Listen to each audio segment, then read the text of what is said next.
आपला Kubota 5502 four wheel drive tractor हरभऱ्याच्या वावरात याचं आम्ही टेस्टिंग करत आहे. काळा वावर एकदम भारी पाहू शकता तुम्ही, कडक आहे. मीडियम ज्या फास्टमध्ये चालू आहे. RPM 1700-1800 आहे. 100-150 RPM ड्रॉप करतो. तेवढे तर करतेच ट्रॅक्टर पॉवर लावासाठी. याच्यामध्ये पहिले पंजी केली होती, पण ते एवढी काही खास झाली नाही. वावर कडक राहते ना पण हरभऱ्याची काहीच वावर आहे. घेतलं पाहू शकता. नागाटी कम से कम 1 फुटाच्या जवळपास चालली आहे. ट्रॅक्टर बड्या performance four wheel drive on आहे. 4 चक्के ताकद आहे. स्लिपेजचा काही प्रॉब्लेम नाही. आपण पाहू शकता 4 चक्के बडे चालू.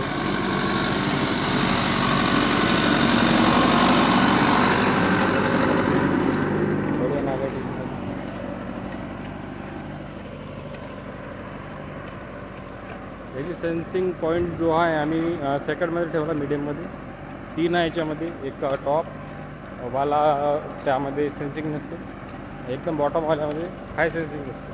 आम्ही मीडियममध्ये ठेवला, बरोबर चालून आला. ढेकलं पाहू शकतो तुम्ही, काही टपोरे बनले. ट्रॅक्टरला काहीच प्रॉब्लेम नाही, बड्या चालू आहे. टायर घासाचा काही प्रॉब्लेम नाही. टायरवर 50-50 किलोचं वेट आहे. 2-3 व्हिडिओ बनवले आहे याच्यावरच, ह्याच वावरातले. पण आता जरा भारी वावर लागला इकडे, याच्यावर स्पेशल व्हिडिओ बनवला. तर हा आहे कुबोटा 5502 फोर व्हील ड्राईव्हचा परफॉर्मन्स. आता याचा डिझेल मायलेजचा व्हिडिओ पण मी टाकून जाऊ लवकर.